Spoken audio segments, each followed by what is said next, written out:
चलिए देखिए बच्चों, पढ़ेंगे कक्षा 9 मैथ।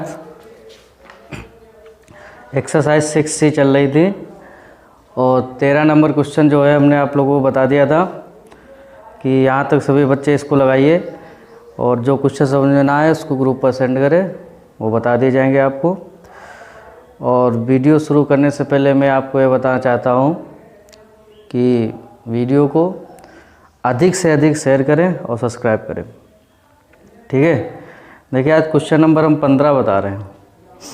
14 या 15 बिल्कुल सेम ही है। उसमें बस यही बताना है कि ये सिद्ध करना है कि ये समांतर रेखा हैं कि नहीं है। तो इसमें से मैं एक क्वेश्चन बता दे रहा हूँ, क्वेश्चन नंबर 15। तो उसी प्रकार से 14 को लगाएंगे। देखिए एक्सरसाइज 6C है। इतना समझ में आ गया। देखिए क्वेश्चन दिया है, क्वेश्चन नंबर है आपका 15 कि x और y के मान ज्ञात करना है। यानी x, y के मान ज्ञात करो और फिर दर्शाइए कि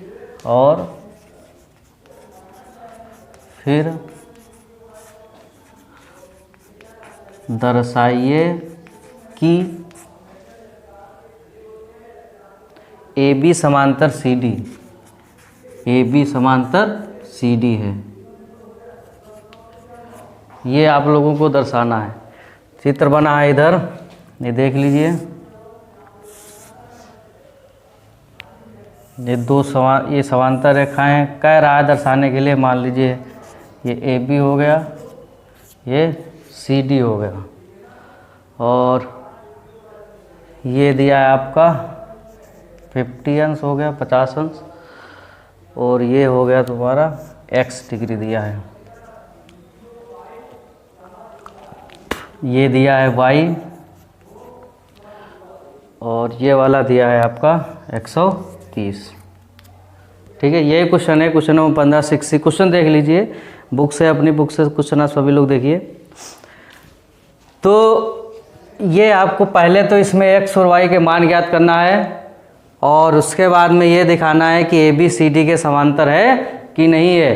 तो ये बहुत बार ये बता चुके हैं आप सभी को, पहले ही बता चुके हैं कि जब दो समांतर रेखाओं को एक तिर्यक रेखा काटती है तो एक कंडीशन, 3 कंडीशन होती है। संगत कोण बराबर होते हैं, एकांतर कोण बराबर होते हैं और अंतः कोणों का योग जो होता है 180 अंश होता है।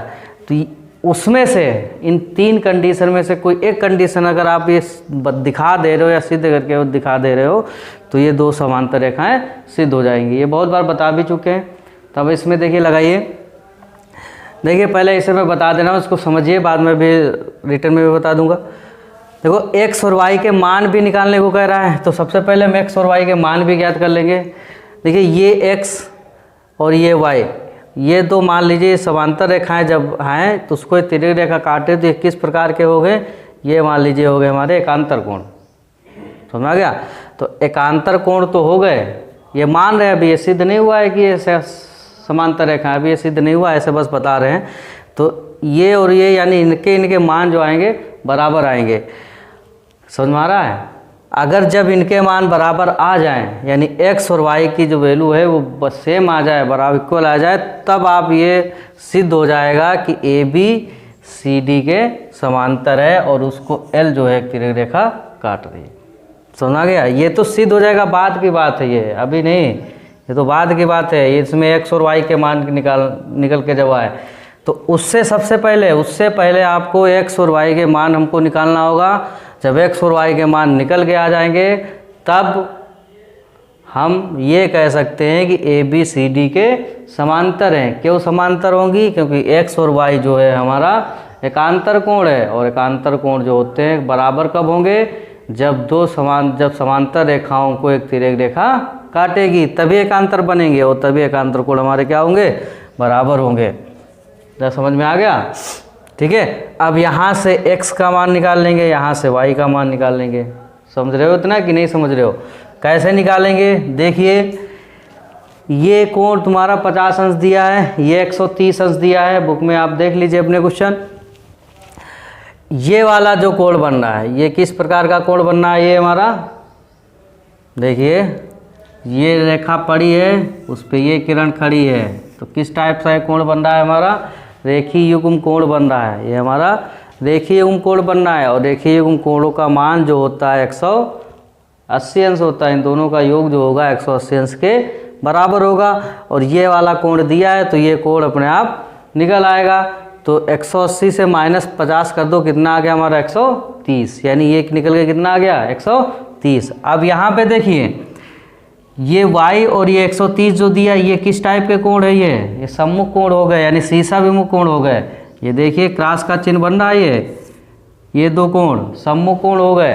तो ये दोनों आपस में हम ये सम्मुख कोण क्या होते हैं, ये बराबर होते हैं। तो ये 130, ये भी कितना आ गया 130, यानी y का भी मान कितना आ गया हमारा 130 और x का भी निकाल चुके हो, कितना निकाल चुके हो 130 निकाल चुके हो रेखीय युग्म से। तो x और y के दोनों मान बराबर आ रहे हैं और जब ये दो बराबर आ रहे हैं तो ये एकांतर कोण बन रहे हैं। और एकांतर कोण जब बनेंगे कब बनेंगे, जब ABCD के समांतर होगी और एल इसको तिर्यक रेखा काटेगी। समझ में आ गया, इतना समझेगी नहीं, बस उसी को रिटर्न कर दो, दिखा दो लगा के, समझे।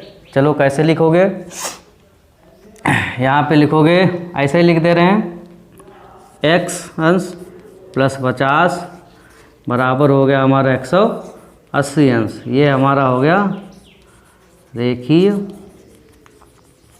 युग्म कोण। समझ में आ गया इतना, ये कौन सा कोण हो गया हमारा, रेखीय युग्म कोण हो गया। अब x का मान ये देखो रेखीय युग्म बन गए ना। अगर इसको ऐसे लिखना चाहो, मान लीजिए यहाँ पर O हमने लिख लिया, यहाँ पे O डाल लिया, ठीक है, यहाँ पे हमने P डाल लिया, ये वाला P हमने लिख लिया। लिखना चाहोगे तो AOP प्लस कोण AOL तो तिर्यक रेखा हो गई यहाँ पे ऐसे, इसको कुछ और मान लो, M मान लीजिए, AOM इन दोनों कोणों का योग जो हो गया 180 अंश हो गया। ऐसे अगर लिखना चाहो तो लिख सकते हो। तो ये x हो गया, ये इसका मान दिया है 50 अंश दिया है इसको, और 180 अंश हो गया। तो ये संबंध जो बन गया हमारा रेखीय युग्म बन गया। अब यहाँ से x का मान निकालेंगे, यहाँ से हम x का मान निकालेंगे। इसको अगर ऐसे लिख दो तो इसको इस टाइप से लिख लेना। समझ आ गया। तो देखिए x अंश का ये 50 उधर जाएगा, प्लस का एक आएगा हो जाएगा माइनस का, तो x बराबर आ गया हमारा 130 अंश, यानी ये जो निकल के आ गया हमारा 130 अंश निकल के आ गया। ये समझ आ गया, इतना समझ गए कि नहीं। उसके बाद ये देखिए ये कौन से कोण बन रहे हैं, ये सम्मुख कोण है, और सम्मुख कोण जो होते हैं हमारे बराबर होते हैं। या अब इसको ऐसे लिख लो कि CP, यहाँ पे और नाम डाल लो, वो पड़ा है S डाल लीजिए, CPS बराबर होगा किसके, OPD के। यहाँ पे ऐसे लिख लो कोण CPS, ये कोण बराबर होगा OPD के, कोण OPD के। इसको ऐसे भी लिख सकते हो OPD, क्योंकि ये अब कौन से कोण है यहाँ पे, शीर्षा विमुख कोण या शीर्षा विमुख कोण लिख लीजिए, विमुख कोण या सम्मुख कोण लिख दीजिए। समझ आ गया। तो ये हमारा है, यहाँ पे दिया है CPS, कितना दिया है CPS कोण जो दिया है यहाँ पे लिख लो, कोण CPS जो दिया है हमारा 130 अंश दिया है, यानी CPS जो कोण दिया है 130 अंश दिया है। तो दोनों कोण बराबर हैं, तो y भी हमारा कितना, यानी कोण OPD भी कितना हो जाएगा हमारा 130 अंश, यानी y भी हमारा कितना निकल के आ गया 130 अंश। ये आ गया हमारा 130 अंश। समझ आ गया। अब देखिए इन कोणों से निकालोगे x और y के मान, ठीक है। अब देखिए x और y के मान सेम आ रहे हैं, बराबर आ रहे हैं, और ये कब बराबर होंगे, ये जब एकांतर कोण बनेंगे। x और y जो हैं ये किस प्रकार के कोण बन रहे हैं, एकांतर कोण, यानी x बराबर y हैं। ये भी कितने अंश के हैं दोनों, 130 30 अंश। यहाँ पर लिख देंगे ये एकांतर कोण बनेंगे जब AB समांतर CD है तथा L तिर्यक रेखा है। समझ में आ गया? यानी AB CD समांतर है, L क्या हो गई हमारी, ये तिर्यक रेखा होगी, तभी ये एकांतर कोण बनेंगे। क्योंकि एकांतर कोण ये आमने सामने एकांतर कोण जो होते हैं ये आपस में बराबर होते हैं। और ये कब बनेंगे? जब समांतर रेखाओं को एक तिर्यक रेखा काटेगी। अतः AB समांतर CD, बस यही सिद्ध करना था। इतना समझ में आ गया? बस यही सिद्ध करना था। तो किस टाइप से ये दिखाओगे कि कौन से कोण बन रहे हैं, कौन से नहीं बन रहे हैं, किस संबंध से AB और CD समांतर हो रहा है, किस संबंध से X और Y बराबर हो रहे हैं, तो ये चीज़ जरूर लिखिए। एकांतर कोण बनेंगे या एकांतर कोण हैं, समझा गया? हैं कब, होंगे कब? जब समांतर होगी। अभी समांतर सिद्ध नहीं की, एकांतर को बनेंगे जब AB CD के समांतर है, तो L जो है तिर्यक रेखा है और AB अतः AB CD के समांतर है। समझा गया? तो इसी प्रकार से 14 नंबर क्वेश्चन बताइए। 15 तो हमने बता दिया है, और इसके आगे का जो क्वेश्चन है क्वेश्चन नंबर 16, ठीक है। AB CD के समांतर है, CD EF के समांतर है, और Y अनुपात Z का अनुपात दिया है और X का मान निकालना है। तो ये क्वेश्चन भी लगा के सभी बच्चे ग्रुप पर सेंड करें। Thank you.